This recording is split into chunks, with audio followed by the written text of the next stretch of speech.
Dans cette vidéo, on va voir comment résoudre la plupart des équations du second degré avec la méthode de première, avec le discriminant, outil très pratique pour ce genre d'équation. Donc n'hésite pas à bien regarder la vidéo, à essayer de refaire de ton côté et à la fin de cette vidéo, tu auras quelques exercices à chercher. Voilà, c'est parti. On va essayer de trouver les racines en utilisant le discriminant delta. C'est une autre méthode, c'est celle qui marche tout le temps, mais vous verrez que on l'utilise seulement quand on n'a pas le choix. Le discriminant delta, là c'est un triangle, c'est le symbole de delta en fait, du coup en lettres grecques. Du coup la formule c'est simplement b carré moins 4ac. Donc pareil, a c'est le nombre qui est ici, b c'est le nombre qui est ici, c c'est le nombre qui est ici. Donc b carré ici c'est moins 4, moins 4, là je recopie, fois A fois C, donc fois 1 fois 3. Attention aussi au recopiage, surtout pas d'erreur. Certains de mes élèves écrivent ici sur le côté A égale, B égale, C égale. C'est pas mal hein, vraiment hein, comme option. Ça limite le risque d'erreur et de recopiage parce que vous pourrez toujours comparer ici.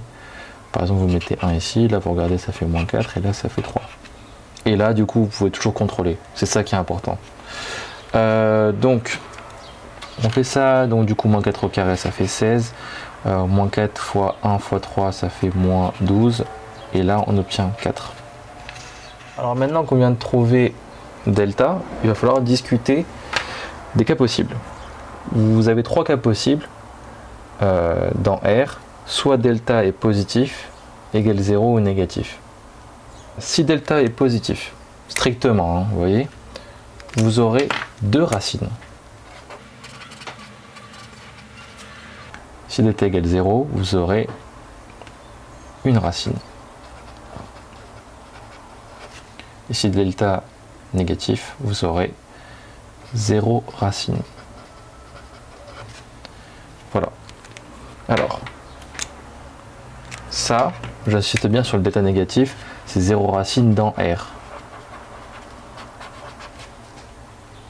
Parce que il existe un autre ensemble de nombres qui s'appelle C, et là c'est différent. Donc là c'est dans R, je mets seulement. Dans l'ensemble C, qui s'appelle aussi l'ensemble des complexes, c'est différent. Donc je mets différent dans C. Complexe. Et on aura l'occasion de le revoir celui-là. Donc, pour revenir à notre calcul, ici on a un delta qui est positif. Il vaut 4. Donc on est dans le premier cas, ici. C'est simple.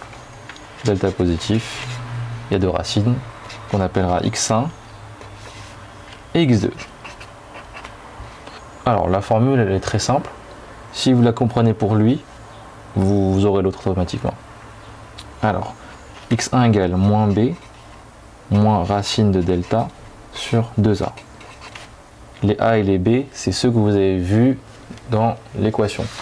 C'est-à-dire ici. C'est les coefficients du polynôme du second degré. A, b et c. Ça ne change pas. C'est une convention.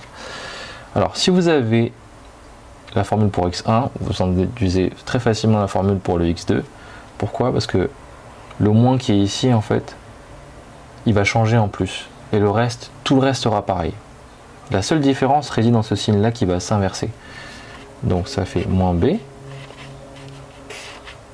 sur 2a. J'ai toujours racine de delta. Mais là, ce qui change, c'est que j'ai un plus. Voilà. Alors, si jamais vous prenez x1 et vous mettez plus ici, mais que x2 vous mettez moins ici, ça ne change rien. Du moment que vous trouvez deux racines et qu'elles sont bonnes. Voilà.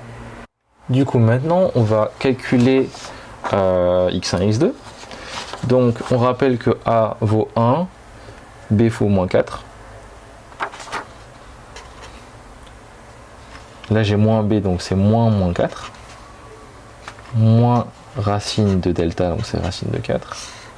Sur 2a, donc c'est 2 fois 1.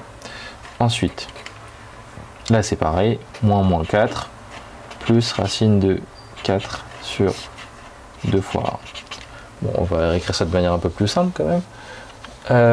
Alors, moins 4, ça vaut 4. Moins racine de 4, ça fait moins racine... ça fait moins 2. 2 fois 1, ça vaut 2. Pareil ici, 4 plus 2 sur 2. Voilà, c'est un peu plus simple. Et puis juste à faire l'opération pour finir.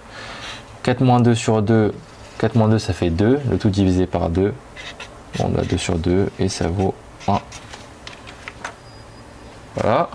Ensuite, pour ici, ça change un petit peu, 4 plus 2, 6 sur 2. Et le tout divisé par 2, 6 sur 2, ça fait 3. Et voilà, on vient de trouver nos deux racines.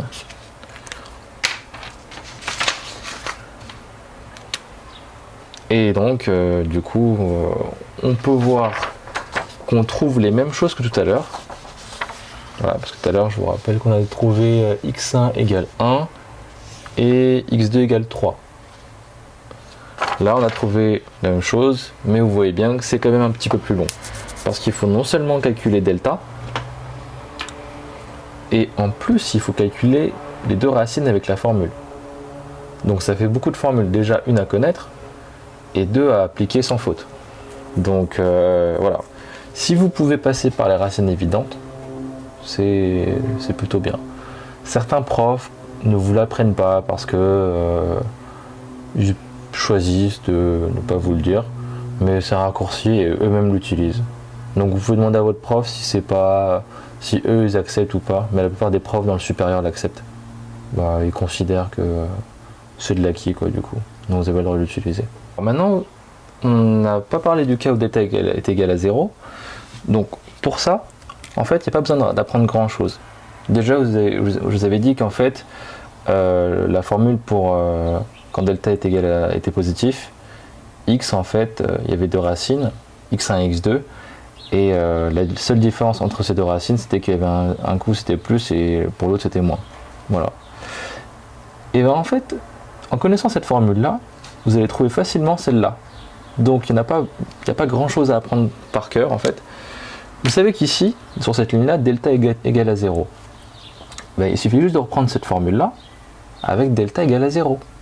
Donc j'écris, ça fait moins b, plus ou moins racine de 0 sur 2a.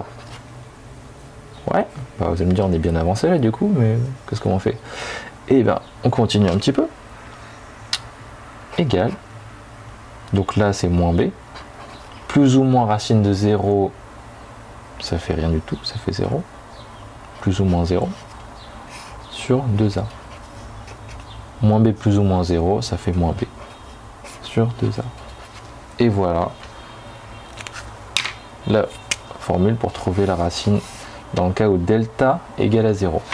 Donc souvent en fait dans les bouquins, ils vous donnent ça brut, sans explication. Vous voyez que si vous connaissez celle-là, vous trouvez celle-là facilement. Mais il faut l'avoir vu. Voilà. Maintenant, vous le savez. Et vous n'avez plus besoin d'apprendre cette formule-là par cœur. Donc ça fait moins d'espace utilisé dans votre esprit et qui sera plus disponible pour réfléchir et pour résoudre des questions compliquées.